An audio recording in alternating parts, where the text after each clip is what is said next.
Mike Owens here, joined tonight by Liam the Nightmare Gittins. Oh no, sorry, Liam the Stepdaddy Gittins. Is that? For tonight. That's just for tonight. I was going to ask, that's not a full-time change? I don't know if I'm going to keep the Nightmare, you know. I see a lot of people with it. Some people say it suits me, but I don't like so many people having it. So maybe up for a change that, but we'll see.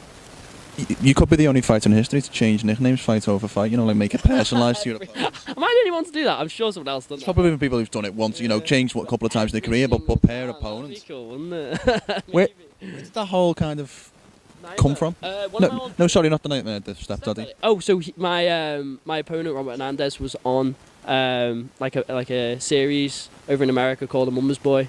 Right. And on it was like I love a mama's boy, so I changed it to I love a stepdaddy and put my face on. I think I put my face on him and his face on his wife, and I thought it was hilarious. If you see my Instagram, it's so funny. It was like, you know, it was banter. That. Where did that come from? Was it just a sense of banter, or was it to try and get under his skin? Was there a particular reason for it? I'm not usually like that, but he made it was a funny video, to be fair. He was holding this kid back by his head going, Liam, stop, and the kid's trying to hit him, calling me small. But he does it to a lot of people, so I thought, he does this a lot, so I'm going to do it back to him and have a bit of banter. But I don't usually do it, but it was hilarious. I really found it funny. How do you look back on your performance? Obviously, it's just happened, but how do you give me your initial assessment? I listened well to the corner. I prepped really well for this one. Like, it really good. I feel like I followed the game plan a bit too much, and I think I should have returned to my roots a little bit in round 3 and 4, maybe 2 a bit as well, where I didn't come forward enough because I knew he was doing a swing on me, but fighting's not safe, is it?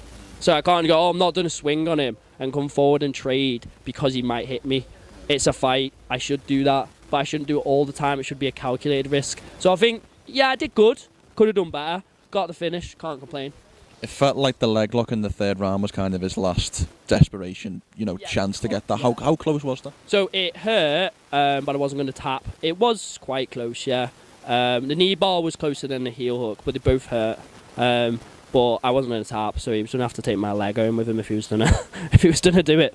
I said to the coaches I wouldn't tap before I went out. I was going to ride it out. But as soon as he went for one of them, and I got mount, was that the 3rd round, he just sighed, and he was like, oh, like that. And I was like, oh, okay, that was his last ditch. But I feel like he did recover well. He's a fighter, Rob. He recovered well in the 4th, moving well. His hands went quite weak, mine were quite weak, but I enjoyed the slower pace a bit more and picking my shots on him.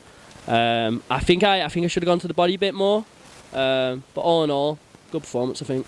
I'm going to grass someone up in the crowd now, because as the guy who stood next to had a similar accent to yourself, I presume from the same area as you, and he said, he wasn't speaking to me, but he just said it in general. 12 months ago, if you'd have told me Liam Gittins had won and defended the Cage Warriors title, I wouldn't have believed you.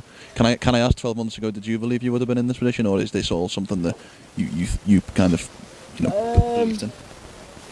No. I thought in my head, Nathan would have got it, then Nathan would have defended, and then I would have gone for it. But then, take it back a few years before that, and I was a flyweight, and I thought I was going to go for the flyweight one. So I guess things can change over the course of a couple of years or the course of a couple of weeks. But I pride myself on being ready, and I don't seasonally train. I train all the time, and if I was going to get that call, I was going to be ready, and I was going to be close to weight. So, I think there was a fight I didn't have, but my coach asked me. It was like on a week. He was like, "Do you want to fight this guy?" And I was like, yeah. And then it didn't end up happening, but I was ready, I was ready to take on a week's notice, and, I think that's important as a fighter, being kind of close to weight where you can cut if you need it, and not letting yourself get unfit. So even if you're on weight and you're just unfit, that's bad, because you can't take an opportunity like that. Like, I got that. I think the Reese call, to be fair, I got that on. I've had a full camp for that. But also, my son was being born around that time, and I was like, my missus, I was like, is it alright if I take this? Because I kind of want this, and she was behind me, she was, but, having my son, then while fighting for the title, because it was during that camp, and then I think I was also doing driving lessons as well, and I passed my driving test as well during that time. So that was a good few weeks for me. Hard though, it was hard. I'm not going to say it wasn't hard, but yeah, crazy the way things can happen, innit?